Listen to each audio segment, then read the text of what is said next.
Bago tayo mag-umpisa sa ating istorya, i-comment mo muna kung taga saan ka at anong oras ka nanonood ngayon.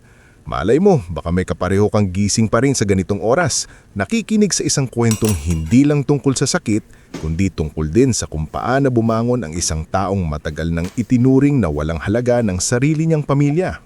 Sa isang masikip na eskinita sa Tondo, kung saan halos magkadikit ang bubong ng mga bahay at ang ingay ng tricycle, tindero at nag-aaway na kapitbahay ay parang bahagi na ng umaga, doon lumaki si Sandra Velasco. Hindi siya ipinanganak na may marangyang buhay.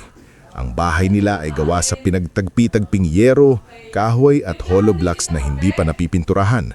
Kapag umuulan, may 3 palanggana sa sala para saluhin ng tulo mula sa bubong. Kapag tag-init naman, halos hindi sila makahinga sa init dahil mababa ang kisame at walang maayos na bentilasyon. Pero kahit ganun ang buhay, hindi naging tamad si Sandra. Bata pa lang siya, sanay na siyang gumising ng alas 4 ng madaling araw.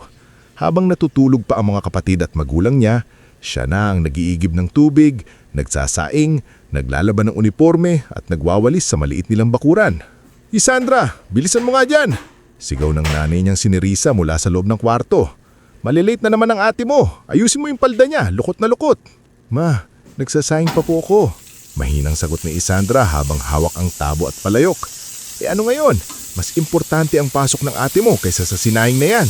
Ikaw, kahit malit ka, wala namang mawawala sa'yo. Napatigil si Sandra. Hindi na siya sumagot. Sanay na siya. Sa bahay nila, laging si Clarimay ang una.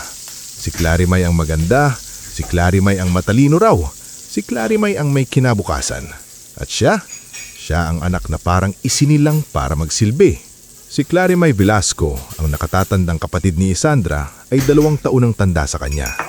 Makinis ang kutis, laging planchado ang buhok, at kahit mahirap sila, laging may bagong lipstick, bagong blouse o bagong sapatos. Kapag humingi ito ng pera, kahit walang-wala na ang pamilya, gumagawa ng paraan si Nerissa. Ma, kailangan ko ng bagong bag. Reklamo ni Clarimay isang umaga habang nakaharap sa maliit na salamin.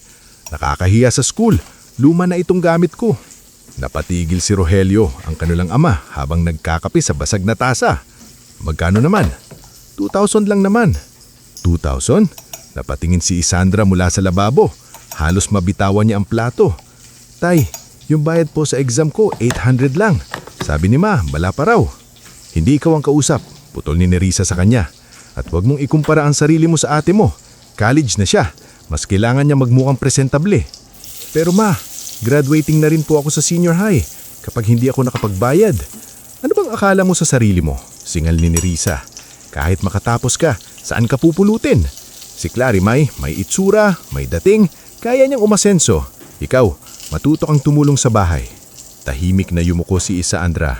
Ramdam niya ang bigat sa dibdib pero pinigilan niyang umiyak. Ayaw niyang makita ng ate niya na nasasaktan siya. Dahil kapag umiyak siya, tatawa lang si Clarimay. At ganun nga ang nangyari. Drama na naman, bulong ni Clarimay habang naglalagay ng pulbos. Ang arte mo talaga, Isa.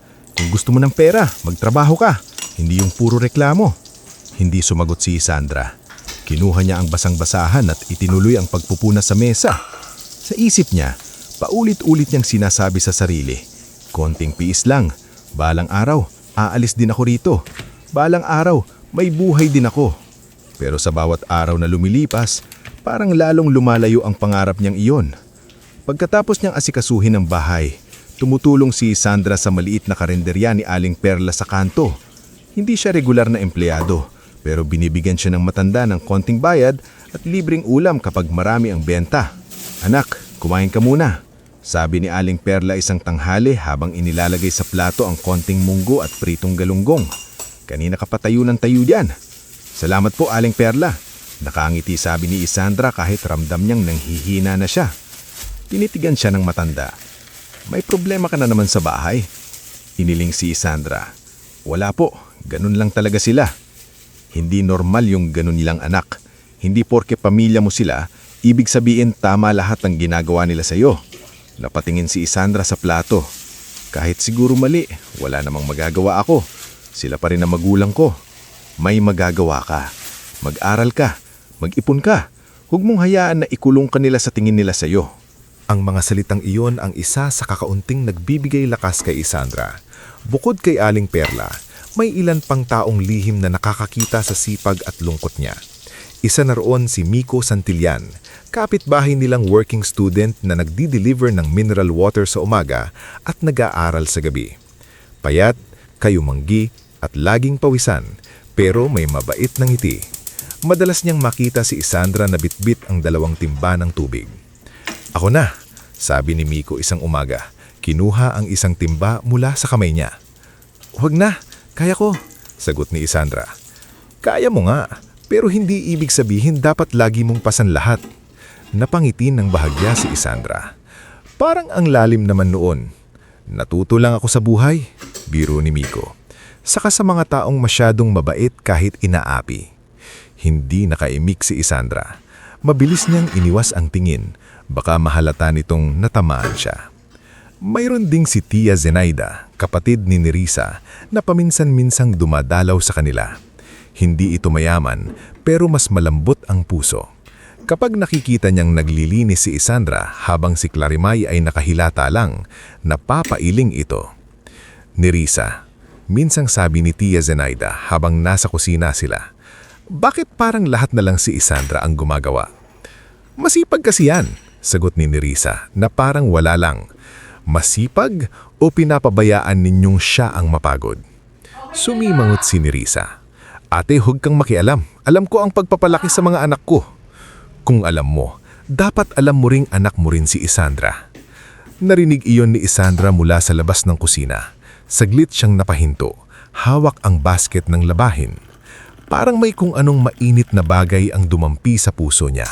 Sa unang pagkakataon, may taong nagsabi ng diretsyo na anak din siya. Hindi katulong, hindi utusan, anak. Pero hindi sapat ang awa ng ibang tao para baguhin ang takbo ng buhay sa loob ng bahay nila. Si Rogelio naman, dating pahinante sa isang maliit na trucking company, ay madalas umuwing pagod at mainit ang ulo. Hindi siya kasing daldal ni Nerissa, pero masakit din magsalita kapag galit. Lalo na kapag pera ang usapan. "Wala na naman tayong pambayad sa kuryente," sabi niya isang gabi habang binabagsak ang sombrero sa mesa. "E di mangutang ka muna kay Berting," sagot ni Nerissa. "Laki na ng utang natin dun. Anong gusto mo? Maputulan tayo? Papaano mag-aaral si Clarimay kung walang ilaw? Papaano siya gagawa ng project?" Nasa sulok si Isandra, nag-aayos ng mga lumang resibo. Gusto sana niyang sabihin na siya rin naman ay nag-aaral, na siya rin ay gumagawa ng assignment sa ilalim ng mahinang ilaw, pero nanahimik siya. Kinabukasan, dumating si Berting Salonga sa bahay nila. Malaki ang tiyan, makapal ang gintong singsing, at may ngiting hindi mapagkakatiwalaan. Kasama niya ang 2 lalaking nakatambay lang sa labas ng gate. "Rogelio," tawag nito habang nakaupo sa bangko sa sala. "3 buwan na kayong delayed. Alam mo namang negosyo ito, hindi charity." "Makakabayad din ako, Berting," pakiusap ni Rogelio. "Natanggal lang ako sa trabaho. Bigyan mo pa ako ng konting panahon." "Panahon?" tumawa si Berting. "Hindi nakakakain ng pamilya ko ng panahon." Kinilabutan si Isandra habang nagtitimpla ng kape para sa bisita. Nang iabot niya ang tasa, hinawakan ni Berting ang kamay niya ng mas matagal kaysa dapat. "Ito ba yung bunso mo?" tanong ni Berting kay Rogelio, nakatitig kay Isandra. Dalaga na pala. Mabilis na binawi ni Isandra ang kamay niya at umatras. Napansin iyon ni Tia Zenaida na naroon din nung araw na yon. "Isandra, doon ka muna sa kwarto," utos ni Tia Zenaida, halatang hindi nagustuhan ang tingin ni Berting. Pero si Nerissa, halip na mabahana, ay tila may isiniisip. Hindi niya sinabi, pero nakita ni Isandra sa mga mata ng ina niya ang kakaibang pagkalkula. Parang bigla siyang naging bagay na pwedeng ipalit, isugal, o pagkakitaan. Lumipas ang mga linggo, lalong lumala ang sitwasyon. Natanggal si Rogelio sa trabaho dahil sa madalas na pagliban. Si Nerissa naman ay nagsimulang magsangla ng alahas na bigay pa raw ng lola niya. Si Clarimay naman ay patuloy pa ring humihingi ng pera para sa tuition, dorm, uniform, at mga lakad na sinasabing kailangan sa school. "Ma, kapag hindi ako nakabayad ngayong linggo, hindi ako makaka-enroll," iyak ni Clarimay isang gabi. Hindi pwede yan, sabi ni Nerissa, halos mataranta. Hindi ka pwedeng tumigil. Ikaw ang pag-asa natin. Nasa labas ng kwarto si Isandra noon, naglalatag ng banig. Tumigil siya nang narinig ang pangalan niya. Paano si Isandra? Tanong ni Rogelio. May bayarin din sa school. Hayaan mo siya, sagot ni Nerissa. Hindi naman siya kawalan kung tumigil. Parang may kutsilyong dahan-dahang bumaon sa dibdib ni Isandra. Pero anak din natin siya, mahinang sabi ni Rogelio. Anak, oo, pero hindi lahat ng anak pare-pareho ang kapalaran. Matigas na sagot ni Nerissa. Si Clarimay ang may itsura, may utak, may dating. Siya ang pwedeng makaahon sa atin. Siya Sandra, marunong nang maglaba, magluto at magtiis. Napahawak siya Sandra sa dingding para hindi siya matumba. Narinig niyang bumuntong hininga si Rogelio. Anong gagawin natin? Saglit na tumahimik si Nerissa bago sumagot. May nakausap ako. May bar sa Santa Cruz. Kailangan daw ng tagalinis, tagahugas ng baso. Pwede siya Sandra doon. Bar? Gulat na tanong ni Rogelio. Delikado yon. Mas delikado ang gutom, sagot ni Nerissa. At mas delikado kung tumigil si Clarimay sa kolehiyo. Hindi na narinig ni Sandra ang iba pa. Unti-unti siyang umatras, pumasok sa maliit nilang kusina at doon tahimik na napaupo sa sahig. Nakatitig siya sa mga kamay niyang namumula sa sabon at laba. Mga kamay na bata pa lang ay pagod na. Mga kamay na hindi man lang hinawakan ng ina niya ng may lambing. Kinabukasan, sinubukan niyang pumasok sa school na parang walang nangyari. Pero habang nakaupo siya sa likod ng classroom, hindi niya maintindihan ang sinasabi ng guro. Ang isip niya ay naiwan sa narinig kagabi. Pag-uwi niya, nadatnan niya si Mang Doron sa labas ng maliit na hotel na malapit sa karinderya. Matandang janitor ito na may pilak na buhok at mabagal maglakad pero laging malinis ang uniforme. Madalas silang nagkakasalubong kapag nagdadala si Sandra ng ulam para sa mga empleyado roon. Malalim ang iniisip mo, iha, sabi ni Mang Doroy. Napilitan siyang ngumiti. Pagod lang po. Ang pagod nagpapahinga. Ang lungkot hindi nawawala kahit matulog ka. Hindi napigilan ni Sandra ang mapaiyak. Mabilis niyang pinahid ang luha niya pero nakita na iyon ni Mang Doroy. Pinapahinto po yata nila ako sa school. Bulong niya. Kailangan daw po ng pera para sa ate ko. Tahimik na tumingin sa kanyang matanda. At ikaw? Ano ang kailangan mo? Natigilan si Sandra. Parang na yun lang may nagtanong noon. Ako po? Mahina niyang sabi. Oo, ikaw. Hindi ka ba tao? Wala ka bang pangarap? Doon tuluyang bumagsak ang luha ni Sandra. Meron po. Gusto ko pong makatapos. Gusto ko pong magkaroon ng trabaho na hindi ako minamaliit. Gusto ko pong isang araw, hindi na ako matakot umuwi sa sarili naming bahay. Napabuntong hininga si Mang Doroy. Tandaan mo ito, iha. Minsan ang pamilya ang unang lugar na dapat sanang magtanggol sa'yo. Pero kapag sila ang unang nanakit, hindi ibig sabihin doon na matatapos ang buhay mo. Kinagabihan, umuwi si Sandra na may kaunting lakas mula sa mga salitang iyon. Pero pagbukas niya ng pinto, nakita niyang nakaupo sina Rogelio, Nerissa at Clarimay sa sala. May sobre sa mesa. Umupo ka, utos ni Nerissa. Tahimik na umupo si Sandra. May trabaho ka ng papasukan bukas, sabi ng ina niya. Nanlamig ang buong katawan niya. Ma, ayoko po sa bar. Wala kang karapatang umayaw, matigas na sagot ni Nerissa. Kailangan ng ate mo ng tuition. Pwede naman po akong magtrabaho sa karinderya ni Aling Perla ng mas matagal. Pwede rin po akong maghanap ng ibang... Magkano lang kikitain mo doon? Barya? Hindi barya ang kailangan namin. Tumingin si Sandra sa ating niya. Tay, hindi siya matingnan ni Rogelio. Nakayuko lang ito. Hawak ang noo. Ate, pakiusap kay Sandra kay Clarimay. Baka pwede kang mag-part-time muna para hindi lahat. Nairap si Clarimay. Ako? Magtatrabaho habang nag-aaral? Ano ko? Katulad mo? Parang may kumurot sa puso ni Sandra. Tumayo si Nerissa at itinuro si Sandra. Makinig ka, Sandra. Sa pamilyang ito, kailangan may magsakripisyo. At huwag kang umastang parang prinsesa. Hindi bagay sa'yo. Pero anak niyo rin po ako. Nanginginig na sabi ni Sandra. Tumahimik ang sala. Sa unang pagkakataon, tumingin sa kanya si Rogelio.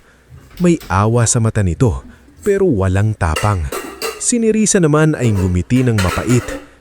Anak ka namin, oo. Pero kung hindi ka marunong tumulong, pabigat ka lang. Hindi na sumagot si Sandra. Tumingin sa sahig, nilunok ang hikbi at kinumyum ang mga kamay. Sa gabing iyon, habang nakahiga siya sa manipis na banig sa tabi ng kusina, hindi siya makatulog. Naririnig niya ang hilik ni Rogelio, ang mahinang tunog ng electric fan sa kwarto ni Clarimay at ang pagtulo ng tubig mula sa gripo. Sa dilim, ipinikit niya ang mga mata at bumulong sa sarili. Hindi ako pabigat. Hindi ako walang kwenta. Hindi ako habang buhay na magiging ganito. Hindi niya alam kung paano. Hindi niya alam kung kailan. Pero sa pinakailalim ng sakit na nararamdaman niya, may maliit na apoy na nagsimulang mabuhay. At kahit hindi pa niya iyon nauunawaan, iyon ang unang gabi na nagsimulang magpaalam ang dating Isandra, ang anak na laging nananahimik, laging nagpaparaya at laging naghihintay na mahalin. Dahil sa mga susunod na araw, dadalhin siya ng sariling pamilya sa lugar na dudurugin sa dangal niya. Pero doon din magsisimula ang unang hakbang niya palabas sa buhay na matagal nang ipinilit sa kanya. Bago tayo magpatuloy sa ating istorya, kung nakikinig ka pa rin hanggang ngayon, i-comment mo kung taga saan ka at anong oras ka nanonood. Minsan, sa gitna ng gabi, mas ramdam natin ang bigat ng isang kwento, lalo na kung tungkol ito sa isang taong pinilit lunukin ang sakit para lang mabuhay. Kinabukasan ng gabing sinabi ni Nerissa na papasok si Isandra sa bar, hindi na sumikat ang araw sa paningin ng dalaga. Maaga siyang nagising pero hindi dahil sa lakas ng loob. Nagising siya dahil sa kaba. Parang may mabigat na batong nakadagan sa dibdib niya. Kahit ang simpleng tunog ng kalderong kumakatok sa kalan ay parang nagiging paalala na wala siyang ligtas na lugar sa sarili nilang bahay. Tahimik siyang nagsaing, tahimik niyang nilabhan ang uniform ni Clarimay, tahimik niyang nilinis ang maliit nilang sala kahit halos wala na siyang lakas. Pero sa bawat kilos niya, paulit-ulit na bumabalik sa isip niya ang sinabi ng ina niya. May trabaho ka ng papasukan bukas. Bar. Sa edad niyang 18, hindi niya lubos maisip kung paano niya haharapin ang isang lugar na puno ng lasing, ingay, usok at tinging kayang hubaran ang dangal ng isang babae. Sinabi ni Nerissa na tagalinis lang siya roon, tagahugas ng baso, tagapunas ng mesa, pero sa tono ng boses ng ina niya, alam ni Isandra na hindi iyon buong katotohanan. Paglabas ni Clarimay mula sa kwarto, suot nito ang bagong blouse na binili gamit ang perang inutang pa ni Rogelio. Makinis ang buhok nito, pulido ang kilay at amoy mamahaling pabango kahit karampot na bigas na lang ang natitira sa kanilang lalagyan. Isa, tawag ni Clarimay habang inaabot ang sapatos niya. Pakipunasan nga, may alikabok. Saglit na tumigil si Isandra. Nakatingin siya sa sapatos na parang gustong sabihing, kaya mo namang gawin yan. Pero hindi niya sinabi. Kinuha niya ang basahan at pinunasan iyon. Napansin ni Clarimay ang pamumutla niya. Ano bang mukha mo? Para kang pupunta sa burol. Hindi sumagot si Isandra. Napaupo si Clarimay sa bangko at ngumisi. Dahil ba sa trabaho mo mamaya? Doon napatingin si Isandra sa kanya. Ate, alam mo bang sa bar nila ako papasukin? Oo naman. Walang pakialam na sagot ni Clarimay. Ano naman ngayon? Tagalinis ka lang naman daw. Delikado roon. Delikado rin ang hindi makapag-aral. Malamig na sabi ni Clarimay. Kung hindi ako makakapag-enroll, sayang ang lahat. Ako ang inaasahan nila mama. Ikaw naman, sanay ka sa trabaho. Parang may humigpit sa lalamunan ni Isandra. Kaya mo rin namang magtrabaho kahit konti. Napairap si Clarimay. Ako, magtatrabaho sa kung saan-saan. Isa, hindi bagay sa akin yun. May image akong inaalagaan sa school. Saka wag mo akong hilahing pababa dahil lang miserable ka. Hindi na nakasagot si Isandra. Ipinagpatuloy niya ang pagpupuna sa sapatos hanggang luminis iyon. Kahit sa loob-loob niya, parang siya ang dahan-dahang nadudumihan ng sariling katahimikan. Bandang hapon, dumating si Nerissa dala ng isang plastik na may lamang murang itim na blouse at faldang lampas tuhod lang ng konti. Ito ang isusuot mo mamaya, sabi nito. Inihagis ang plastik sa kama ni Isandra. Tinignan ni Isandra ang damit. Ma, masyado pong maiksi. Maarte ka pa, singal ni Nerissa. Hindi ka naman pinapahubad at huwag kang mag-inarte roon. Trabaho yan. Ma, pakiusap po. Naninginig na si Isandra. Humanap na lang tayo ng iba. Magtatrabaho po ako kahit 2 trabaho pa. Basta wag lang doon. Biglang humarap si Nerissa sa kanya. Nanlilisik ang mata nito. Sa tingin mo ba'y may oras pa tayo? Nasa kamay ko na ang schedule mo. Kinausap ko na si Domingo Revilla. Binigyan na ako ng advance. Nanigas si Isandra. Advance? Hindi agad sumagot si Nerissa. Ma, halos pabulong na sabi ni Isandra. Tinanggap mo na ang pera. Para sa tuition ng ate mo. Matigas na sagot ni Nerissa. Pero hindi mo man lang ako tinanong. Bakit kailangan pa kitang tanungin? Anak kita, nakatira ka sa bahay ko. Kumakain ka sa pagkain namin. Doon na hindi napigilan ang luha na kanina pa nagbabantay sa mata niya. Kailan niyo po ako tinuring na anak? Ma! Saglit na tahimik si Nerissa pero sa halip na lumambot, lalo itong nagalit. Lumapit siya at hinawakan ng mahigpit ang braso ni Isandra. Huwag mo akong sasagutin ng ganyan. Nasasaktan na po ako. At kami? Hindi. Sa tingin mo hindi ako nasasaktan makita ang pamilya kong halos mamatay sa gutom? Sa tingin mo madali sa akin to? Kung malira po sa inyo, bakit parang ako lang ang kailangang magsakripisyo? Dumilim ang mukha ni Nerissa. Sa isang iglap, lumapat ang palad niya sa pisngi ni Isandra. Malakas ang sampal. Hindi dahil sa lakas lamang kundi dahil galing ito sa taong pinakaaasam niyang yakapin siya kahit minsan. Napahawak si Isandra sa pisngi niya. Nanginginig ang labi niya. Nasa pintuan si Rogelio, nakakita sa nangyari. Pero gaya ng dati, hindi siya kumilos. Tay, mahina niyang tawag. Napayuko si Rogelio. Sumunod ka na lang muna anak. Para sa pamilya. Para sa pamilya. Gaano kasakit marinig iyon mula sa amang dapat sana ay magtanggol sa kanya. Lumabas si Clarimay mula sa kwarto. Halatang nabulabog sa ingay. Nakita niya ang namumulang pisngi ni Isandra. Pero imbes na maawa, napabuntong hininga lang siya. Grabe naman ang drama niyo, sabi ni Clarimay. Yisa, ilang oras ka lang naman doon. Huwag ka umarte na parang pinapahamak ka namin. Tumingin sa kanya si Isandra. Ate, kung ikaw ang pinapapunta roon, hindi mangyayari yon, mabilis na sagot ni Clarimay. Dahil hindi ako ikaw. Ang mga salitang iyon ang parang huling hibla na naputol sa loob ni Isandra. Hindi siya sumigaw, hindi siya nagwala. Tahimik lang niyang kinuha ang plastik, pumasok sa maliit na banyo at nagpalit. Nang lumabas siya, nakatingin sa kanya si Nerissa mula ulo hanggang paa. Ayan, maayos naman pala, sabi nito. Si Clarimay naman ay tumawa ng mahina. Bagay pala sa'yo, mukha ka namang bayarang babae. Napatigil ang buong paligid. Kahit si Rogelio ay napatingin kay Clarimay. Pero huli na. Narinig na ni Isandra at hindi lang simpleng tuksong narinig niya. Narinig niya ang buong pagtingin ng pamilya niya sa kanya. Akala niya iyon na ang pinakamasakit. Pero sumunod na nagsalita si Nerissa. Kung mukha man siyang ganon, mas mabuti na yun kesa magmukhang inutil sa bahay. Doon tuluyang bumagsak ang luha ni Isandra. Hindi siya umiyak ng malakas. Tahimik lang. Pero ang bawat patak ng luha niya ay parang piraso ng pagkataong tinapakan nila. Hindi na siya nagsalita habang inihatid siya ni Rogelio sa kanto kung saan siya sasakay ng jeep papuntang Santa Cruz. Habang naglalakad sila, umaasa siyang kahit isang beses ay hihingi ng tawad ang ama niya. Pero ang sinabi lang nito ay, tiisin mo muna, Isa. Kapag nakaraos tayo, babawi kami. Napatingin siya sa ama. Tay, ilang beses niyo na pong sinabi yan? Hindi nakasagot si Rogelio. Pagdating niya sa bar na tinatawag na Sampaguita Mirage, agad siyang sinanubong ng amoy ng alak, sigarilyo, pabango at pawis. Malakas ang tugtog kahit hindi pa gabi. May mga ilaw na pula at asul na umiikot sa kaisame. Sa labas, maganda ang karatula, pero sa loob, ramdam ni Isandra ang bigat ng lugar. Parang maraming pangarap ang naligaw dito at hindi na nakalabas. Lumapit sa kanya ang lalaking may makapal na bigote at suot na gintong kwintas. Si Domingo Revilla. Ikaw si Isandra?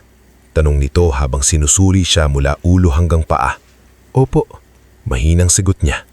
Mahiyain ka pa, mawawala rin yan. Tumawa ito. Doon ka muna sa likod. Maghuhugas ka ng baso. Kapag kailangan sa floor, lalabas ka. Sir, taga-huhugas lang po ako, di ba? Ngumiti si Domingo pero walang kabaitan ng ngiting iyon.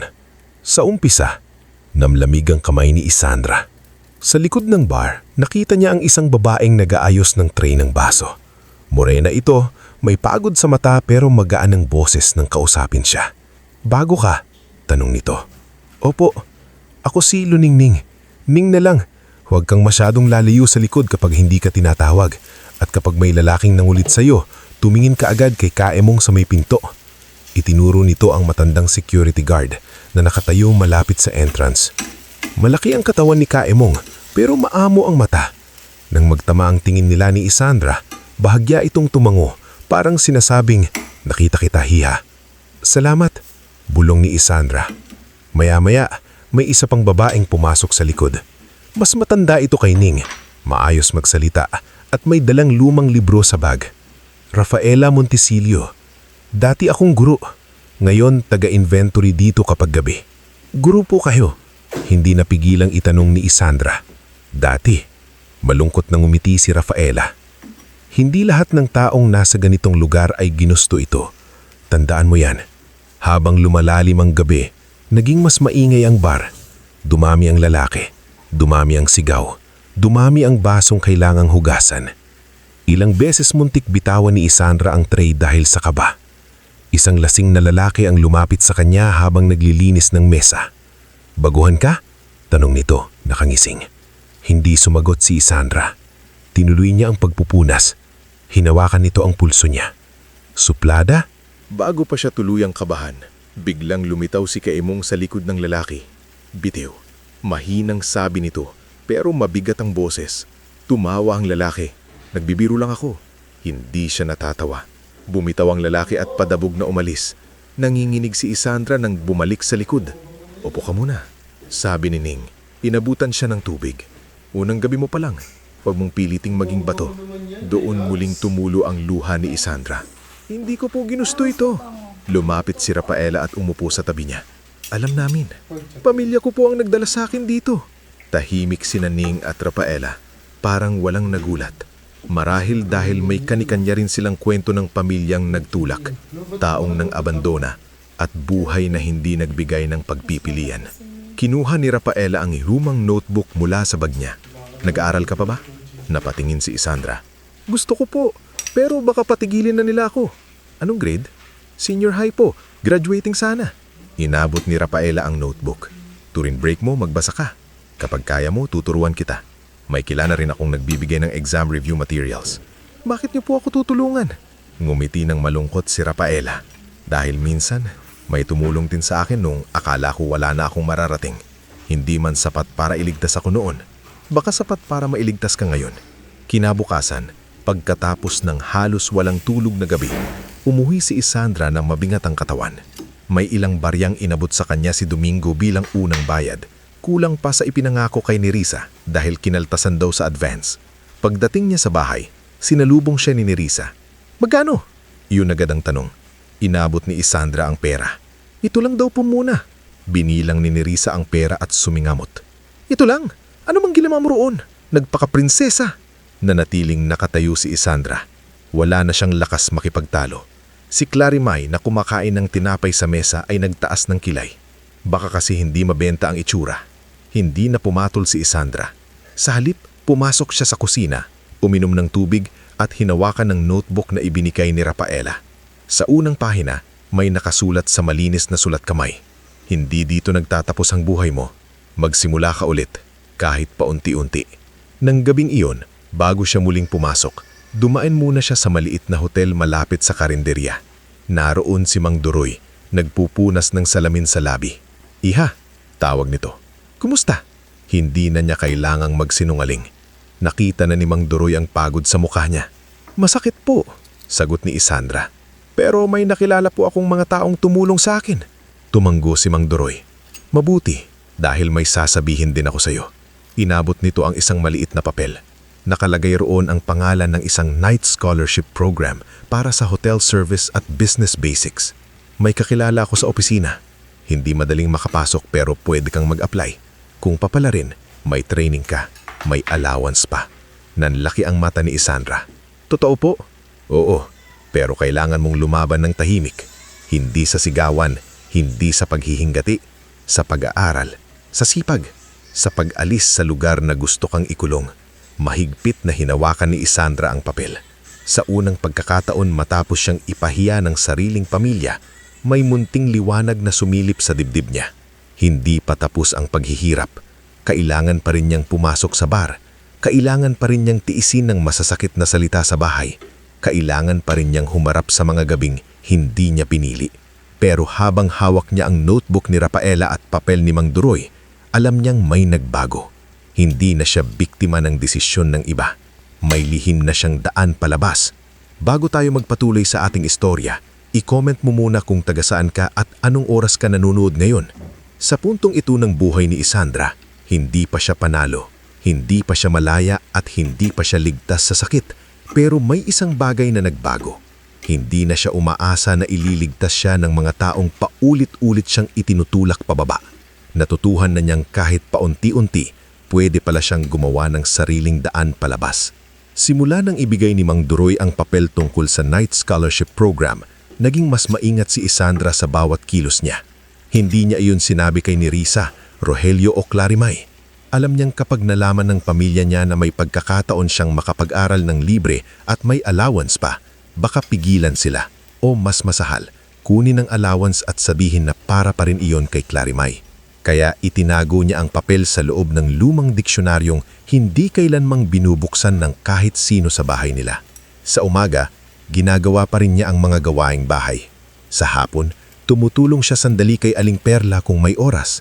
Sa gabi, pumapasok siya sa Sampaguita Mirage pero hindi na gaya noong unang gabi na puro takot lang ang laman ng dibdib niya. Ngayon, may binabantayan siyang pangarap. Tuwing break niya sa likod ng bar, habang ang ibang tao ay nagpapahinga o nakikipagkwentuhan, nakaupo siya sa maliit na bangko malapit sa lababo. Nagbabasa ng notebook na ibinigay ni Rafaela. Minsan, habang naghuhugas siya ng baso, tinatanong siya ni Rafaela tungkol sa basic math, English grammar, at mga tanong na posibleng lumabas sa exam. Kapag tinanong ka kung bakit gusto mong makapasok sa scholarship, ano ang isasagot mo? Tanong ni Rafaela isang gabi. Habang nakasandal sa pader, hawak ang lumang ballpen. Napaisip si Isandra. Dahil gusto ko pong makatakas sa kahirapan. Umiling si Rafaela. Totoo yan pero hindi sapat. Maraming gustong makatakas. Ano ang gagawin mo kapag nabigyan ka ng pagkakataon? Saglit na tumahimik si Isandra. Naririnig niya sa labas ang malakas na tugtog, ang tawanan ng mga lasing, at ang tunog ng basong nagkakabanggaan. Pero sa gitna ng ingay, malinaw sa kanya ang sagot. Gusto ko pong matutong magtrabaho sa hotel o negosyo ng maayos. Gusto ko pong magkaroon ng trabahong hindi ako minamaliit. At kung makakaangat po ako, gusto kong tumulong sa ibang babaeng walang pagpipilian ngayon. Hindi agad nagsalita si Rafaela. Pagkatapos, ngumiti ito ng marahan. Yan ang sagot na may laman. Tandaan mo yan. Sining naman, kahit pagod sa sarili niyang buhay, madalas nagbabaon ng pandesal para kay Isandra. Kumain ka, Isa. Hindi ka makakapag-aral kung mahihimatay ka. May anak ka rin pong ginagastusan, nahihiya sabi ni Isandra. Kaya nga alam ko kung gaano kahalaga ang may mag-abot ng pagkain kapag kailangan, sagot ni Ning.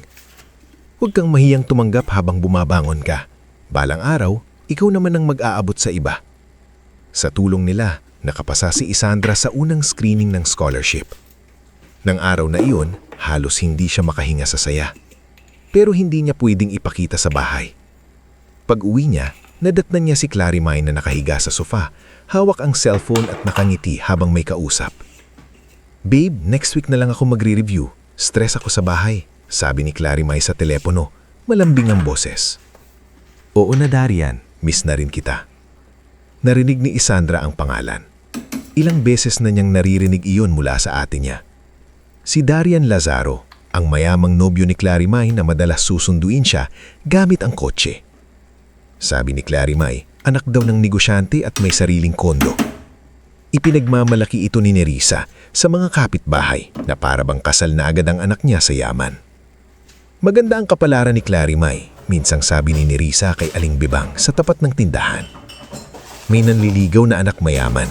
Hindi kagaya ng iba dyan na pangtrabaho lang sa maruruming lugar. Alam ni Isandra na siya ang pinatatamaan. Pero hindi na siya sumagot. Sa halip, mas lalo niyang sinikap na huwag maubos sa galit. Sabi nga ni Mang Doroy, ang tahimik na pagbangon ay hindi ibig sabihing mahina ka. Minsan, iyon ang pinakamahirap gawin. Lumipas ang ilang buwan. Nakapasok si Isandra sa Night Scholarship Program sa Hotel Service and Business Basics. Hindi madali ang schedule niya. Sa umaga, trabaho sa bahay. Hapon, training sa maliit na hotel kung saan nagtatrabaho si Mang Doroy. Gabi, ilang oras pa rin sa bar habang naghahanap siya ng paraan para tuluyang makaalis doon. Madalas 2 oras lang ang tulog niya, pero kakaiba ang pagod na iyon. Masakit sa katawan, oo, pero may pupuntahan. Sa hotel na pag-aari ni Madam Felicidad Aragon, unang natutuhan ni Isandra ang tamang pag-aayos ng kwarto, pakikipag-usap sa guests, paghawak ng reklamo at pag-intindi sa maliliit na detalye. Si Madam Felicidad ay matandang babae na matalas ang tingin, laging nakaayos ang buhok at mahilig magsuot ng simpleng perlas. Velasco, tawag nito sa kanya noong 3 linggo niya sa training. Bakit mo inayos ang bulaklak sa labi? Hindi naman yun kasama sa assignment mo. Kinabahan si Isandra. Pasensya na po ma'am, napansin ko lang po kasi na lanta na yung nasa harap. Baka po mapansin ng guest. Tinitigan siya ni Madam Felicidad.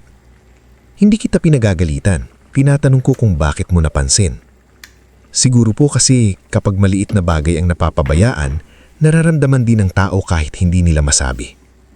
Hindi nagsalita si Madam Felicidad ng loob ng ilang segundo. Pagkatapos ay tumanggo. Magandang sagot. Ipagpatuloy mo yan. Sa hotel, hindi lang kama at susi ang inaalagaan. Damdamin ng bisita ang inaalagaan. Mula noon, mas madalas nang pinapansin ni Madam Felicidad si Isandra. Hindi man ito lantarang pinapaboran, alam ni Isandra na binibilyan siya nito ng pagkakataong matuto. Samantala, sa bahay ng mga Velasco, nagsisimula namang gumulo ang buhay ni Clarimay. Una, madalas na itong muuwi ng madaling araw, hindi na pumapasok sa ilang klase. Kapag tinatanong ni Nerissa, ang sagot nito ay group study, school project o overnight sa kaklase. Pero isang hapon, may dumating na sulat mula sa kolehiyo. Nakasaad doon na nanganganib bumagsak si Clarimay sa ilang subjects dahil sa absences. Clarimay! Sigaw ni Nerissa, hawak ang sulat. Ano ito? Bumaba si Clarimay mula sa kwarto. Iritable ang mukha. Ma, normal lang yan. Pinalalaki niyo lang. Normal? Halos hindi ka na raw pumapasok. May ginagawa akong project. Project o si Darian? Tanong ni Rohey na ngayon ay mas madalas nang nasa bahay dahil hindi pa rin makahanap ng maayos na trabaho. Irirap si Clarimay. At least si Darian may pangarap, hindi gaya ng iba dyan. Napatingin siya kay Isandra na tahimik na naghihiwa ng gulay sa kusina. Hindi na sumagot si Isandra. Sa totoo lang, mas marami pa siyang dapat sabihin. Pero natutuhan na niyang hindi lahat ng laban ay kailangang patulan. May mga taong lulubog din sa sarili nilang yabang. Isang gabi, habang nasa hotel training si Isandra, nakita niya sa labas ng lobby si Clarimay. Nakasuot ito ng oversized jacket, maputla at tila balisa. Nagulat si Isandra dahil bihira pumunta roon ng ate niya. Ate? Tawag niya. Napalingon si Clarimay at halatang nagulat. Anong ginagawa mo rito? Dito po ako nagtitraining. Training? Kunot noong tanong ni Clarimay. Akala ko nasa bar ka lang. Hindi pinansin ni Isandra ang huling sinabi. Ikaw, bakit ka nandito? Hindi agad sumagot si Clarimay. Tumingin ito sa paligid, parang takot na may makakita. Wala, may hinihintay lang ako. Pero bago pa ito makaalis, bigla itong napahawak sa gilid ng pader. Namutla ang mukha nito at halos matumba. Mabilis na lumapit si Isandra. Ate, okay ka lang? Huwag mo akong hawakan, singhal ni Clarimay. Pero nanghihina ang boses. Dumating si Mang Doroy at tinulungan silang paupuin si Clarimay. Ilang minuto pa lang ang lumitas nang magsuka ito sa basurahan sa tabi ng pinto. Kinabukasan, nalaman ang katotohanan. Buntis si Clarimay. Sa unang pagkakataon, ang paboritong anak na laging ipinagmamalaki ni Nerissa at Rogelio ay hindi nakauwi na may medalya, diploma o mayamang nobyong handang magpakasal. Umuwi siya na umiiyak, hawak ang pregnancy test at nanginginig sa takot. Hindi pwede ito. Paulit-ulit na sabi ni Nerissa habang nakaupo sa sala. Hindi pwede. Si Darian ang ama, di ba? Pananagutan ka niya. Hindi makatingin si Clarimay. Ayaw niya akong kausapin. Ano? Halos mapasigaw si Rogelio. Sabi niya, hindi raw siya sigurado kung sa kanya. Sabi niya, baka raw ginagawa ko lang ito para itali siya. Naupo si Nerissa na parang nawalan ng buto. Lahat ng pangarap niya para kay Clarimay, lahat ng ipinagmamalaki niya sa kapitbahay, lahat ng perang ipinangutang at isinugal nila, biglang bumagsak sa harap niya. Si Isandra ay nakatayo sa gilid, tahimik. Hindi niya naramdaman ang saya. Hindi niya naramdaman ang tagumpay. Ang nakita niya ay isang babaeng natatakot. Kahit pa ang babaeng iyon ay paulit-ulit siyang sinaktan. Ma, mahinang sabi ni Isandra, kailangan po siyang patingin sa doktor. Biglang humarap si Nerissa sa kanya. Huwag kang makialam. Buntis po siya. Kailangan niyang maalagaan. Ngayon ka pa talaga magsasalita. Siguro tuwang-tuwa ka ano, dahil bumagsak ang ate mo. Napasinghap si Isandra. Hindi po. Tumayo si Clarimay, luhaan pero galit. Ikaw ang may kasalanan nito. Napatingin si Isandra, hindi makapaniwala. Ako? Oo. Kung hindi ka sana malas sa bahay na to, kung hindi sana puro problema ang dala mo, hindi sana ako na-stress, hindi sana ako napalapit kay Darian. Saglit na natahimik ang buong bahay. Doon naramdaman ni Isandra na may hangganan pala talaga ang awa. Hindi siya sumigaw, pero malinaw ang boses niya nang magsalita. Ate, hindi ako ang nagdesisyon para sa'yo. Hindi ako ang hindi pumasok sa klase. Hindi ako ang sumama kay Darian. Tutulong ako kung kailangan para sa bata, pero hindi ko tatanggapin na ako ang sisihin mo sa buhay na ikaw ang pumili. Natigil si Clarimay. Maging sina Nerissa at Rogelio ay hindi makaimik. Ito ang unang beses na nagsalita si Isandra nang hindi nanginginig sa takot. Lumipas ang mga araw. Dinala si Clarimay sa public hospital para magpa-check up. Kahit masakit sa loob ni Isandra, ginamit niya ang bahagi ng naipon niya para sa gamot at vitamins. Hindi niya iyon ginawa para kina Nerissa mo Clarimay. Ginawa niya iyon dahil may batang walang kasalanan sa sinapupunan ng ate niya. Sa ospital, habang nakapila sila, mahinang siyang kinausap ni Rogelio. Yesa, salamat. Hindi siya tumingin agad. Matagal niyang hinintay ang salitang iyon, pero nang dumating, parang kulang pa rin. Tay, sabi niya, tumutulong ako dahil may bata. Hindi ibig sabihin nakalimutan ko na ang lahat. Napayuko si Rogelio. Alam ko, hindi niyo po alam. Mahinang sabi niya. Kasi kung alam niyo, noon pa lang pinigilan niyo na sila. Walang naisagot ang ama niya.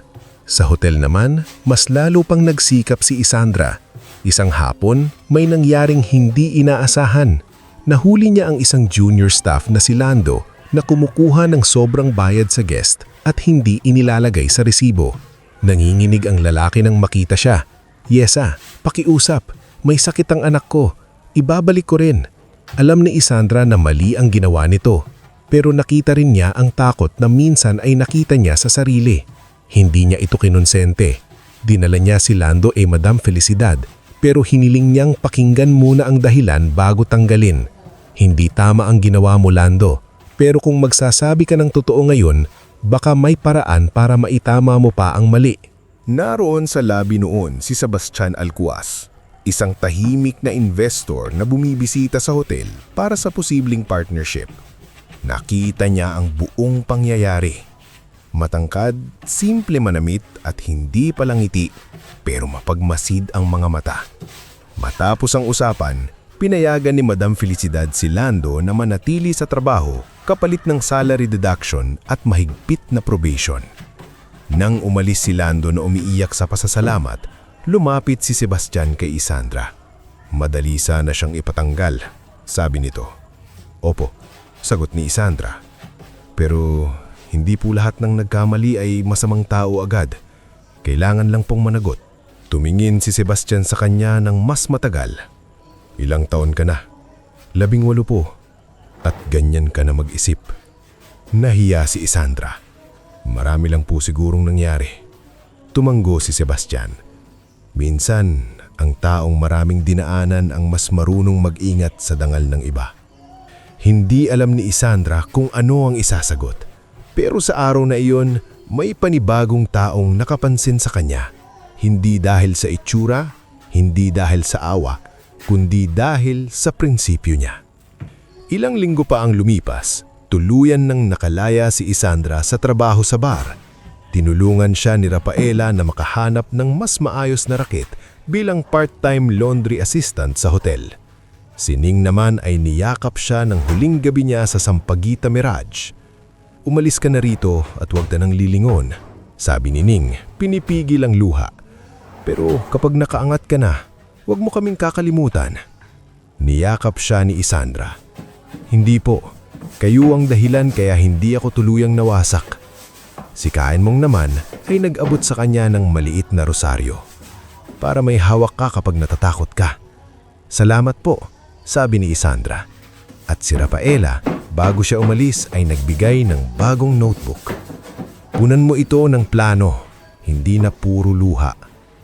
Nang gabing iyon, naglakad pa uwi si Isandra na may pagod sa katawan pero may liwanag sa dibdib. Hindi pa siya mayaman, hindi pa tapos ang problema. Sa bahay, naghihintay pa rin ang malamig na tingin ni Nerissa, ang bagsak na pangarap ni Clarimay at ang katahimikan ni Rogelio. Pero iba na siya. May training na siya. May mga taong naniniwala sa kanya. May unang hakbang na siya palabas sa lugar na minsan ay akala niyang habang buhay niyang kulungan. At habang hawak niya ang bagong notebook ni Rafaela, isinulat niya sa unang pahina ang mga salitang matagal na niyang gustong paniwalaan. "Hindi ako ang anak na walang mararating. Ako ang anak na tahimik na babangon." Bago tayo magpatuloy sa ating istorya, i-comment mo muna kung taga saan ka at anong oras ka nanunood ngayon. Sa buhay ni Isandra, may mga sugat na hindi agad naghihilom, pero may mga sugat din na nagiging paalala kung bakit kailangan niyang tumayo ng mas matatag. Dahil sa huling pahina ng kanyang lumang buhay, isinulat niya ang pangakong hindi na niya hahayaang manatili siyang anak na walang mararating. At mula roon, nagsimula siyang gumawa ng buhay na hindi na nakatali sa awa, utang o panlalait ng sarili niyang pamilya. Lumipas ang halos 4 na taon. Hindi naging madali ang mga taong iyon para kay Isandra. Hindi iyon parang sa kwento na isang araw ay mahirag siya, kinabukasan ay bigla na siyang matagumpay. Ang pag-angat niya ay mabagal, masakit sa katawan, at madalas puno ng pagdududa. May mga gabing umiiyak pa rin siya sa maliit na inuupahan niyang kwarto malapit sa hotel ni Madam Felicidad, lalo na noong tuluyan na siyang umalis sa bahay ng mga Velasco. Hindi siya umalis ng may galit na sigawan. Umalis siya isang madaling araw. Bitbit niya ang 2 bag, ilang damit, notebook ni Rafaela, rosaryo ni Kaimong at kaunting ipon mula sa hotel. Iniwan niya sa mesa ang isang sobre na may laman na pera para sa check-up ni Clarimay at isang maikling sulat. "Hindi ko kayo iiwan dahil galit ako. Aalis ako dahil kung mananatili pa ako, mauubos ako." Nung una, hinanap siya ni Nerissa hindi dahil nag-alala ito, kundi dahil wala nang maglalaba, magluluto at mag-aasikaso sa bahay. Si Rogelio naman ay ilang beses nagtangkang puntahan siya sa hotel pero hindi niya makuhang humarap sa anak dahil dala pa rin niya ang hiya ng lahat ng pagkakataon na nanahimik siya. Si Clarimay na noon ay buntis pa lang ay nanganak ng isang batang babae na pinangalan ng Leora. Maganda ang bata, malalaki ang mata at payapa ang mukha. Ngunit halip na magdala ng pagbabago sa bahay, lalo lamang nitong inilantad ang basag na pundasyon ng pamilya. Si Darian Lazaro ay hindi na bumalik. Nagpadala lamang siya isang beses ng pera, kapatapos ay tuluyan ng naglaho. Si Clarimay na sanay alagaan at purihin ay biglang napilitang humarap sa gabing umiiyak ang sanggol, sa gatas na kailangang bilhin at sa mundong hindi na siya hinahangaan. Samantala, si Isandra ay unti-unting humuhubog ng sariling nangalan. Sa hotel ni Madam Felicidad, nagsimula siya bilang housekeeping assistant. Wala siyang inarte sa trabaho.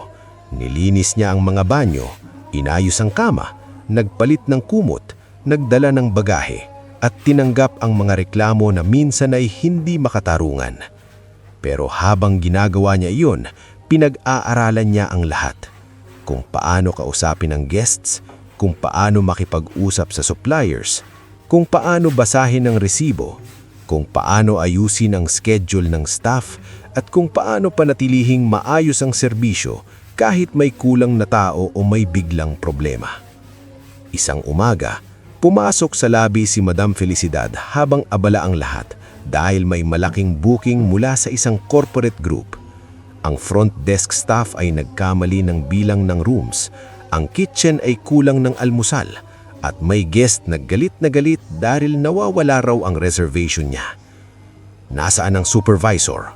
Matalim na tanong ni Madam Felicidad. Nasa supplier po, ma'am. Sagot ng receptionist na halos maiyak.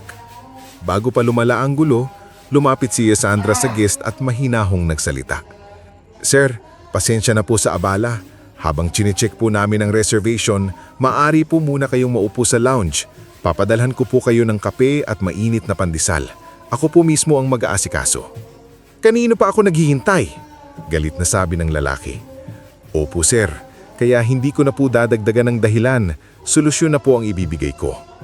Narinig iyon ni Madam Felicidad. Tahimik lang itong nagmasid habang inaayos ni Sandra ang problema. Tinawagan niya ang supplier, kinausap ang kitchen, pahiram muna ang isang function room bilang waiting area at inayos ang room sa loob ng isang oras. Hindi perpekto ang naging araw, pero hindi ito nauwi sa iskandalo. Pagkatapos ng insidenteng iyon, ipinatawag siya ni Madam Felicidad sa opisina. Velasco, sabi ng matanda habang nakaupo sa likod ng mesa. Ilang taon ka na sa akin? Mahigit 4 na taon na po ma'am, kasama na po ang training. Alam mo ba kung bakit kita hindi agad pinupuri? Hindi po. Dahil gusto kong makita kung ang sipag mo ay dahil lang sa takot o dahil sa karakter. Tumayo si Madam Felicidad at lumapit sa bintana. Ngayon, alam ko na. Hindi ka lang masipag. Marunong kang magdala ng bigat nang hindi nananakit ng iba. Napayuko si Sandra. Marami lang po akong natutunan sa mga taong tumulong sa akin. Mula ngayon, sabi ni Madam Felicidad, Assistant Operations Manager ka na. Mas malaking responsibilidad, mas malaking sahod, at mas mahirap na mga araw. Hindi agad nakapagsalita si Sandra. Nangingilid ang luha niya pero pinigilan niya iyon. Salamat po ma'am, hindi ko po sasayangin. Hindi pa sasalamat ang kailangan ko. Galingan mo. At kapag may natutunan ka, ipasa mo sa susunod na babaeng katulad mo. Ang linyang iyon ang tumatak kay Sandra. Sa mga sumunod na taon, mas lumawak ang mundo niya.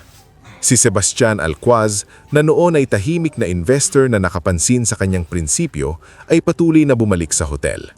Hindi ito agad naging romantiko. Sa simula, puro trabaho ang usapan nila. Hotel systems, guest retention, supplier contracts at negosyo.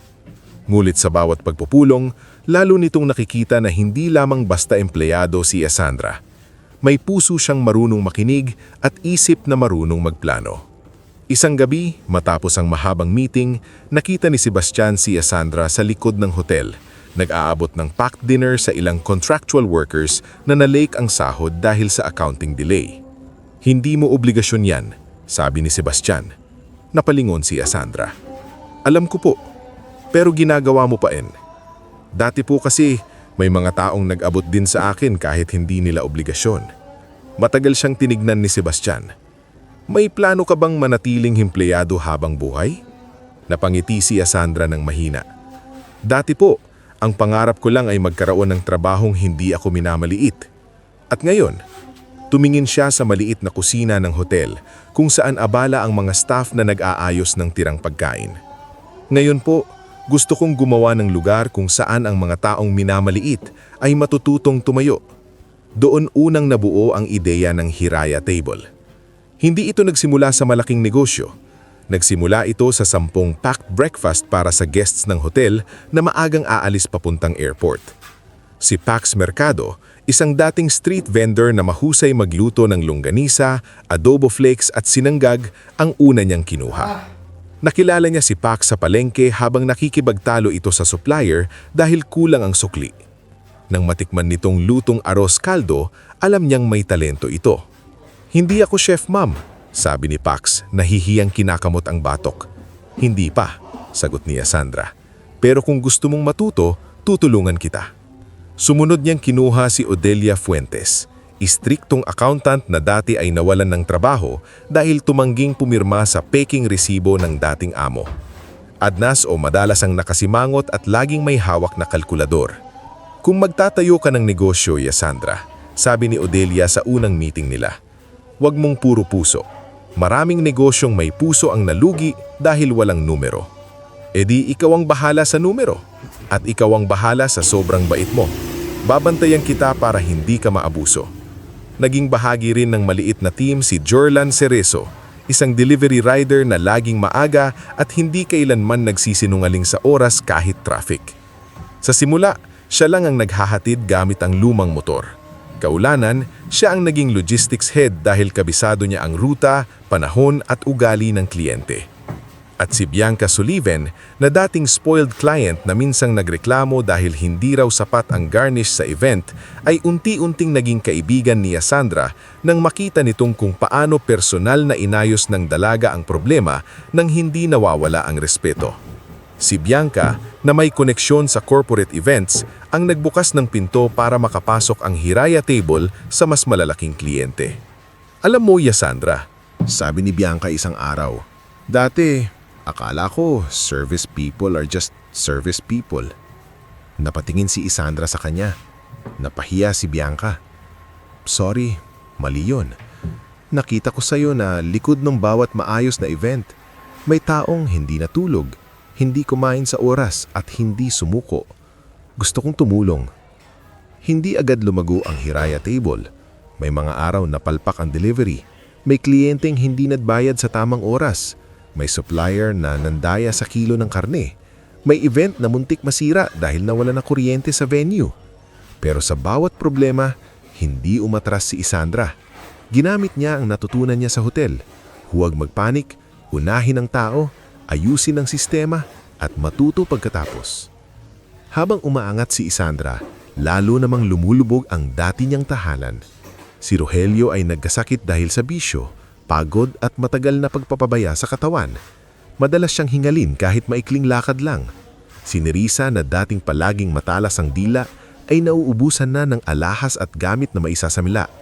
Ang dating yabang niya tungkol kay Clarimay ay napalitan ng inis, paninisi at katahimikan kapag may nagtatanong kung nakatapos ba ang anak niya. Si Clarimay naman ay hirap na hirap sa pagiging ina. Mahal niya si Liora pero hindi niya alam kung paano mamuhay nang walang pumupuri sa kanya. Minsan kapag umiiyak ang bata at wala silang pambili ng gatas, napapaupo na lang siya sa sahig, hawak ang anak at umiiyak din. "Ma," tanong ni Liora isang gabi habang hawak ang sira-sirang manika, "bakit lagi pong galit si Lola?" Hindi nakasagot si Clarimay. Sa totoo lang, galit din siya sa sarili niya, pero hindi pa niya kayang aminin. Isang hapon, hindi inaasahang nag-cruise ang landas ni Isandra at Clarimay sa public market. Bumibili si Isandra ng ingredients para sa catering order kasama si Pax nang makita niya ang atin niyang nakikipagtawaran sa gatas at diapers. Payat na si Clarimay. Wala na ang dating ayos ng buhok. Wala na ang mamahaling pabango. Wala na ang tinging ng mamaliit. Nagkatinginan sila. "Isa," mahinang tawag ni Clarimay. Tumigil si Isandra. Hindi malamig ang mukha niya, pero hindi rin ito katulad ng dati na puno ng takot. "Kumusta si Liora?" tanong niya. Napakurap si Clarimay. Marahil hindi iyon ang inaasahan niyang marinig. "Okay naman, madalas lang magkasakit." Kinuha ni Isandra ang ilang groceries mula sa basket niya at inabot kay Clarimay. Para sa bata. Tiningnan iyon ni Clarimay. "Awa ba ito?" "Hindi," sagot ni Isandra. "Para ito sa pamangkin ko." "Hindi mo na talaga kami mahal, no?" Saglit na natahimik si Isandra. "Hindi ganun kadali ang sagot diyan, ate. Pero natutunan kong pwedeng may hangganan." Hindi na nakapagsalita si Clarimay.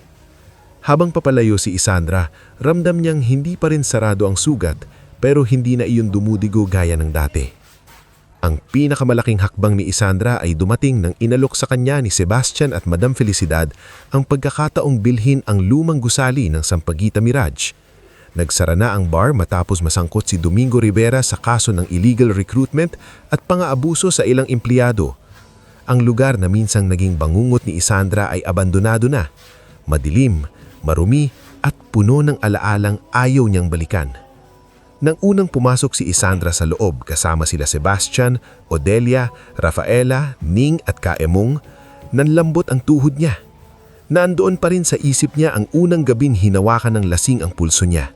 Nandoon pa rin ang tawa ni Clary May, ang insulto ni Nerissa at ang katahimikan ni Rogelio. "Hindi mo kailangan gawin ito," mahinang sabi ni Sebastian. Tumayo si Isandra sa gitna ng dating dance floor. Tinignan niya ang sirang ilaw, ang basag na salamin at ang alikabok na bumalot sa lugar. Kailangan, hindi para balikan ng sakit, kundi para patunayan na hindi dito natatapos ang buhay ko. "Anong gagawin mo sa lugar na ito?" tanong ni Rafaela. Huminga ng malalim si Isandra. "Gagawin natin itong training center para sa mga babaeng gustong magtrabaho sa hotel, catering at business. Para sa mga babaeng sinabihan na wala silang mararating. Para sa mga babaeng kailangang magsimula ulit." Napaiyak si Ning. "Isa." Lumapit si Kaemong, hawak pa rin ang luma niyang sombrero.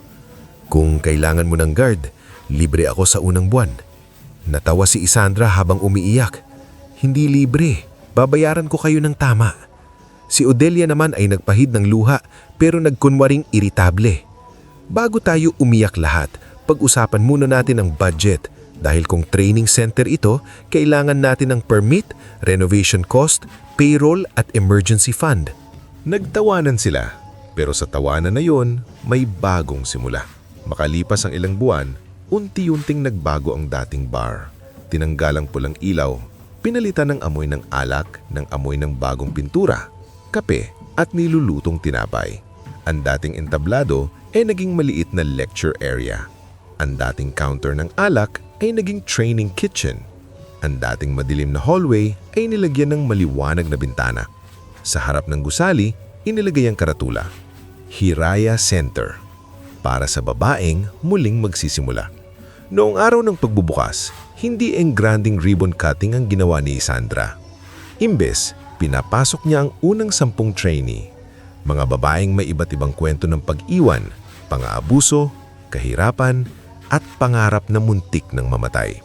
Tumayo siya sa harap nila. Suot ang simpleng puting blouse at paldang navy blue. Nasa likod niya sina Madam Felicidad, Sebastian, Rafaela, Ning, Kaemong, Odelia, Pax, Jorlan at Bianca. "Hindi ko kayo tatanungin kung bakit kayo nasaktan." Panimula ni Isandra. Nanginginig ng bahagya ang boses. "Hindi ko rin kayo tatanungin kung bakit kayo nahuli sa buhay. Ang mahalaga, nandito kayo. At habang nandito kayo, walang tatawag sa inyong walang kwenta. Walang magsasabing hanggang dyan na lang kayo. Dito, matututo tayong magtrabaho, manindigan, at magsimula ulit." Sa likod ng mga trainee, tahimik na pinanood siya ni Sebastian. Sa mga mata nito, hindi na lang paghanga ang naroon. May paggalang, may pagmamahal na matagal nang hindi minamadali. Pagkatapos ng programa, lumapit ito kay Isandra. "Alam mo ba kung ano ang itinayo mo?"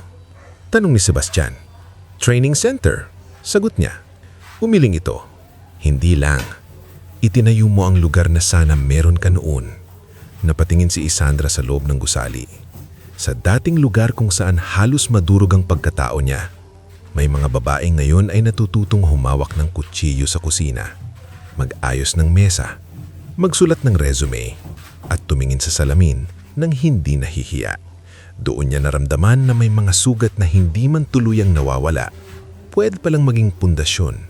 At sa unang pagkakataon, hindi na siya natakot sa nakaraan. Dahil ang dating lugar na ginamit para ipahiya siya, siya na ngayon ang may hawak. At hindi niya ito ginamit para manakit pabalik. Ginamit niya ito para magligtas. Bago tayo magpatuloy sa huling bahagi ng ating istorya, i-comment mo muna kung taga saan ka at anong oras ka nanonood ngayon. Sa bawat kwentong puno ng luha, may dumarating na araw na hindi na kailangang sumigaw ang bida para mapatunayan na nagtagumpay siya. Minsan, sapat na ang makita siyang nakatayo, buo, payapa, at hindi na kayang ibagsak na mga salitang minsan ay dumurog sa kanya. Pagkatapos mabuksan ang Hiraya Center, hindi agad naging milyonarya si Isandra Velasco. Hindi yun nangyari sa isang gabi, hindi dahil sa swerte, at hindi dahil may biglang nag-abot sa kanya ng yaman. Nagsimula pa rin ang bawat araw niya sa maagang paggising, sa pag-review ng gastos, sa pakikipag-usap sa suppliers, sa pag-aayos ng problema ng trainee, at sa pagtitiyak na hindi mawawala ang puso ng negosyong itinayo niya mula sa sakit. Pero may kakaiba na sa kanya. Hindi na siya ang dalagang yumuyuko sa bawat sigaw. Hindi na siya anak na nanginginig kapag tinatawag ang pangalan. Hindi na siya ang babaeng pinilit pumasok sa isang lugar na hindi niya pinili. Siya na ngayon ang babaeng may kakayahang magbukas ng pinto para sa iba. Lumipas pa ang 7 taon. Ang maliit na Hiraya table na nagsimula sa 10 packed breakfast ay naging kilalang catering service sa Metro Manila at Tagaytay. Hindi lang dahil masarap ang pagkain, kundi dahil kakaiba ang disiplina ng serbisyo. Bawat waiter ay marunong makipag-usap ng may respeto. Bawat cook ay may malinaw na training. Bawat event ay may kwento ng babaeng minsang natulungan ng Hiraya Center at ngayon ay marunong nang tumayo sa sariling paa. Mula catering, nakapagpatayo si Isandra ng unang boutique hotel sa Tagaytay. Ang Hiraya Haven. Hindi iyon pinakamalaki, pero payapa, elegante, at kilala sa mainit na pagtrato sa mga guests. Sa lobby nito, may nakasulat na linya sa pader. Ang tunay na tahanan ay hindi lugar na hindi ka nasasaktan, kundi lugar na tinutulungan kang gumaling. Ang si Madam Felicidad Aragon, na noon ay amo at guro ni Isandra, ay naging chairwoman ng board. Kahit matanda na at mas mabagal na maglakad, matalas pa rin ang mata nito kapag may maling ayos sa lobby o kulang ngiti ng staff. Velasco, sabi niya minsan habang iniikot ang hotel gamit ang tungkad. Masyado nang maganda ang lugar mo, baka makalimutan mong silipin ang bodega. Napatawa si Isandra. Hindi po ma'am, kahit maging 10 pa ang hotel natin sisilipin ko pa rin ang bodega. Dapat lang, doon mo lang malalaman kung totoong maayos ang negosyo. Si Ning, ang dating waitress sa Sampaguita Mirage, ay naging head trainer para sa service etiquette. Hindi niya ikinahihiya ang nakaraan niya. Sa halip, ginagamit niya ito para kausapin ng mga babaeng kagaya niyang minsang naniniwalang wala na silang ibang mapupuntahan. Hindi tayo basura dahil itinapon tayo ng ibang tao. Madalas niyang sabihin sa trainees. Minsan, nasa maling kamay lang tayo napunta. Si Rafaela Montesillo naman, ang dating gurong nagbigay kay Isandra ng notebook, ang namahala sa education program ng Hiraya Center. Siya ang nagtuturo ng basic English, financial literacy, at interview confidence. Tuwing makakakita siya ng trainee na nahihiyang magsalita, lagi niyang sinasabi, "Boses mo yan, huwag mong ipahiram sa takot." Si Kaemong, kahit senior citizen na, ay naging security consultant ng mga centers. Hindi na siya buong araw nakatayo, pero siya ang nagturo sa mga guard kung paano protektahan ng mga empleyado ng may malasakit, hindi mayabang na kapangyarihan. Si Odelia Fuentes, gaya ng inaasahan, ay nanatiling istrikto sa numero.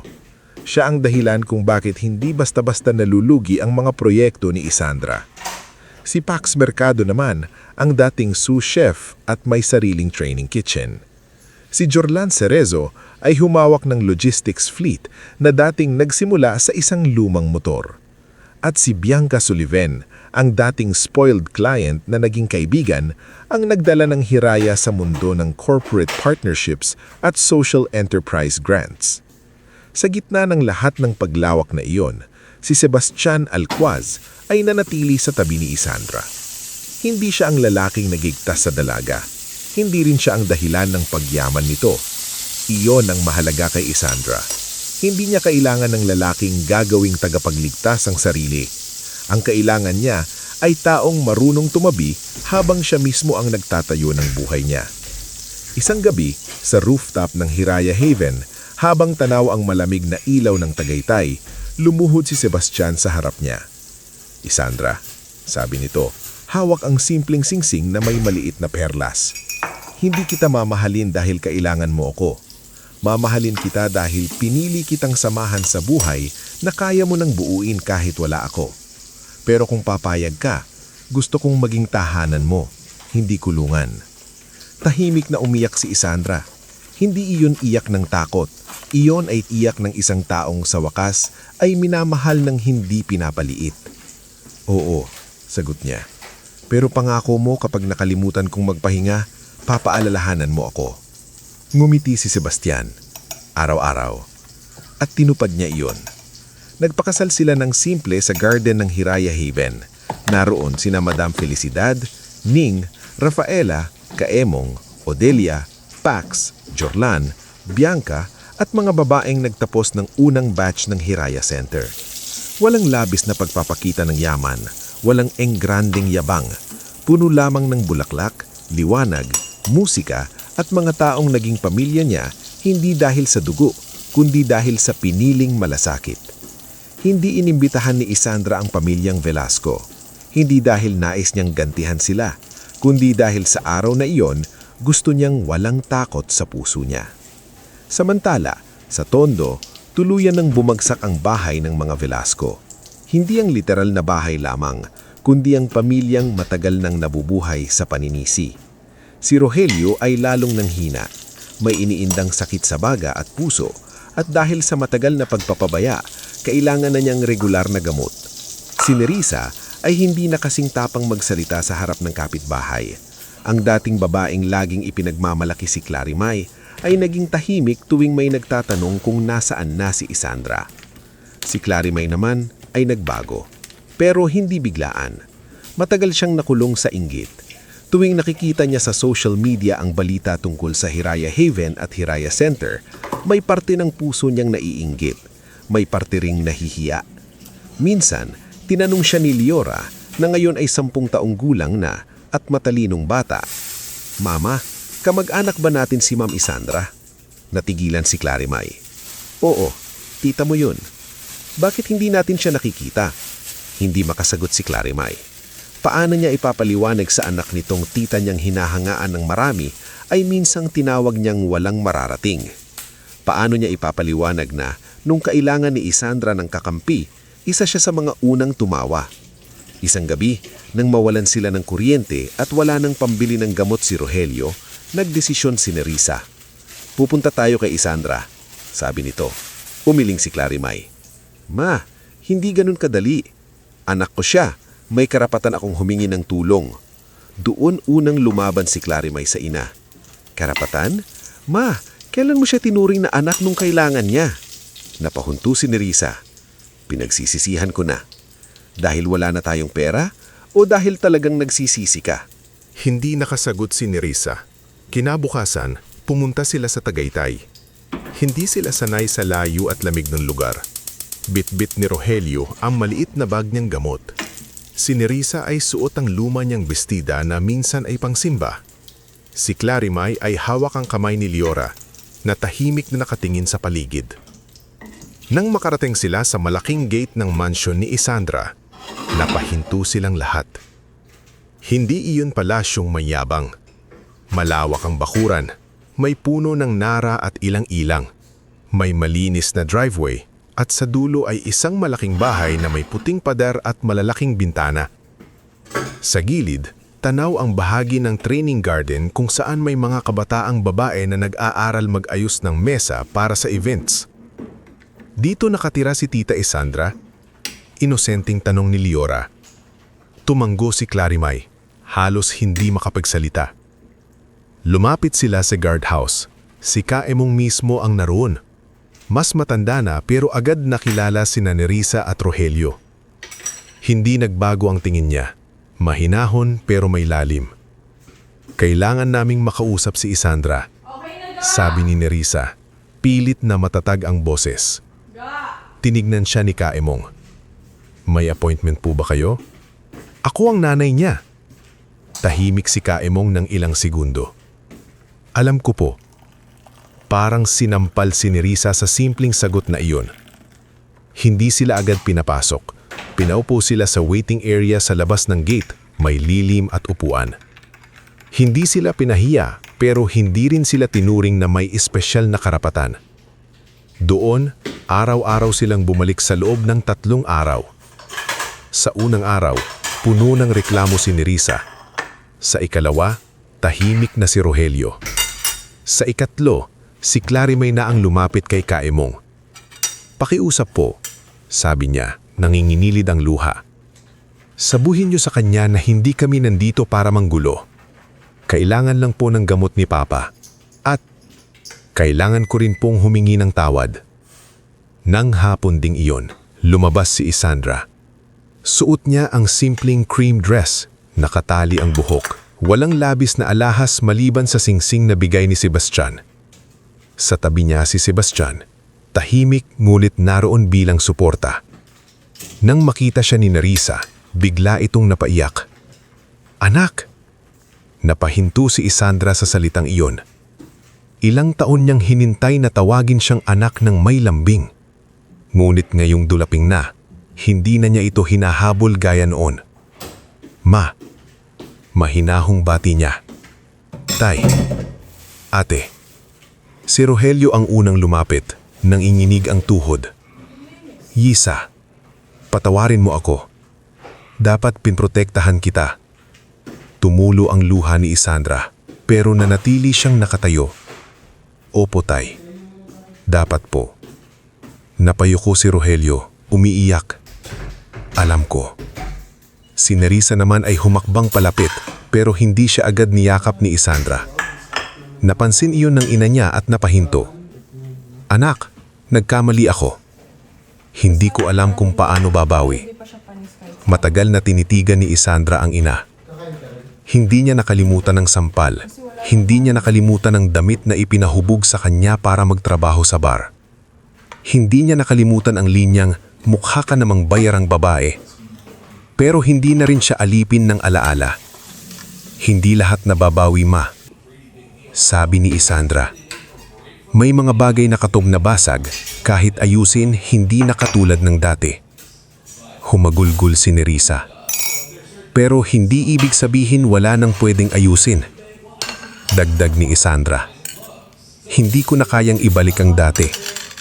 At hindi ko rin gustong bumalik doon. Pero tutulungan ko kayo sa paraang hindi na ako maububos." Pinatawag ni Isandra sina Odelia at Rafaela.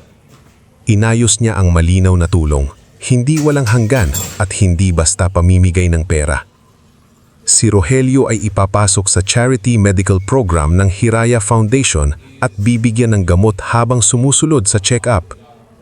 Si Nerissa ay bibigyan ng maliit na tirahan sa community shelter na katuwang ng foundation kapalit ng pagtutulong sa kusina at pagdating sa counseling sessions. Si Clarimay naman ay maaaring pumasok sa Hiraya Center bilang trainee, magsimula sa basic service training at admin work kung handa siyang sumunod sa parehong patakaran ng lahat. "Hindi kita ilalagay sa mataas na posisyon dahil kapatid kita," sabi ni Isandra kay Clarimay. Tumanggo si Clarimay, umiiyak. "Tama lang. Doon din naman dapat ako nagsimula noon." Tahimik na nakikinig si Liora. Maya-maya, lumapit siya kay Isandra at nag-abot ng maliit na piraso ng papel. May drawing iyon ng bahay, puno at babaeng nakangiti. "Ako po si Liora." Mahiyaing sabi ni Liora. "Ginuhit ko po kasi kayo kasi sabi ng mama marami raw kayong tinutulungan." Lumuhod si Isandra para magkapantay sila. "Salamat, Liora. Maganda ang drawing mo." "Tita po ba talaga ako?" Napatingin si Isandra kay Clarimay. Sa mukha ng kapatid niya, nakita niya ang hiya, takot at pag-asang hindi niya maipilit. Ngumiti Isandra sa bata. "Oo, tita mo ako." Yumakap si Liora sa kanya. Sandali lamang iyon. Pero sa yakap ng batang walang kasalanan, may bahaging lumambot sa puso ni Isandra. Hindi para burahin ang nakaraan, kundi para hindi ito ipamana sa susunod na henerasyon. Makalipas ang ilang buwan, nagsimula si Clarimay sa Hiraya Center. Hindi siya binigyan ng espesyal na pagtrato. Naglinis siya ng training tables, nag-ayos ng uniforms, nagdala ng supplies at natutong tumanggap ng utos nang hindi nagdadabog.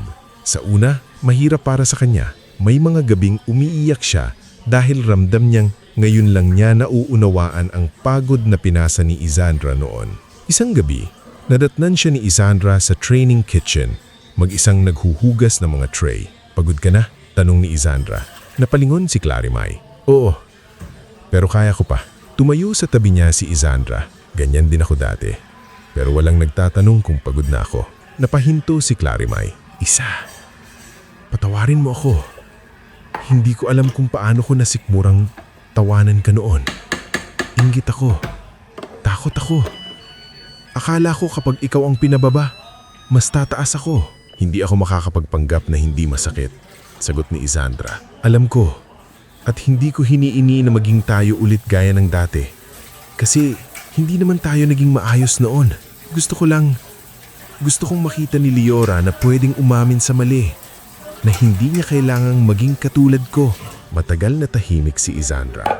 Pagkatapos ay kumuha siya ng tuyong basahan at tumulong magpunas ng tray. "Simulan mo sa pagiging mabuting ina sa kanya," sabi niya. "Doon tayo magsimula. Hindi iyon yakapan ng magkapatid na biglang nabura ang lahat. Hindi iyon etsenang perpekto. Pero iyon ang mas totoo. May mga sugat na hindi kailangang piliting mawala para masabing may paghihilom." Dumating ang unang anibersaryo ng Hiraya Center bilang Expanded Foundation. Sa araw na iyon, nagbukas si Isandra ng bagong programa para sa mga kabataang babaeng hindi nakatapos ng pag-aaral dahil sa kahirapan, maagang pagbubuntis, pang-aabuso o pamilyang hindi sila pinili. Ang unang batch ay may 20 estudyante. Isa sa mga volunteer sa registration table ay si Liora, bitbit ang maliit na basket ng name tags. Nasa harap ng entablado sina Madam Felicidad, Sebastian, Ning, Rafaela, Kaemong, Odelia, Pax, Jorlan, Bianca at kahit sina Rogelio, Nerissa at Clarimay, hindi bilang sentro ng buhay ni Isandra, kundi bilang mga taong natutong tumayo sa gilid at manood ng may respeto. Tumayo si Isandra sa harap ng lahat.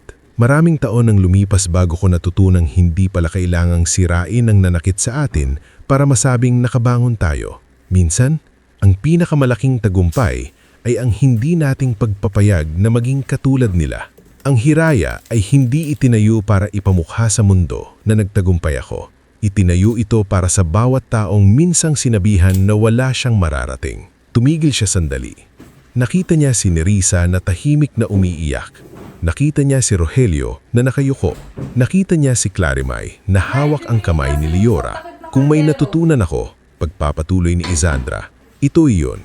Hindi natin kontrolado kung sino ang unang mananakit sa atin. Pero darating ang araw, tayo ang pipili kung ano ang gagawin natin sa sakit na iyon. Ako, pinili kong gawing pinto. Nagpalakpakan ang lahat. Pagkatapos ng programa, lumapit si Liora kay Isandra. May hawak na bulaklak na sampagita. "Tita Isandra," sabi ng bata, nakangiti. "Ikaw po ang dahilan kaya naniniwala akong may bagong simula." Tinanggap ni Isandra ang bulaklak.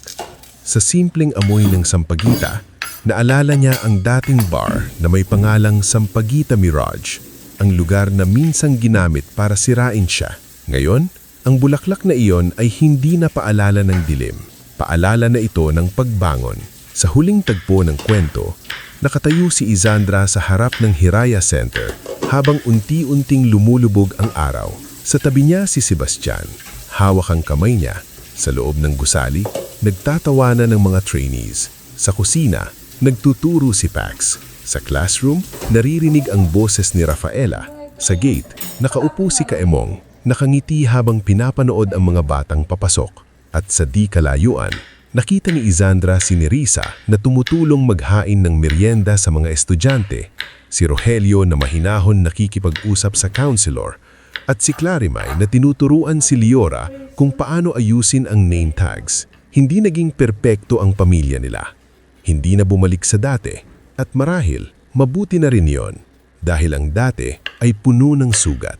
Ang meron sila ngayon ay mas tahimik, mas may hangganan, mas totoo. Huminga ng malalim si Isandra at tumingala sa langit.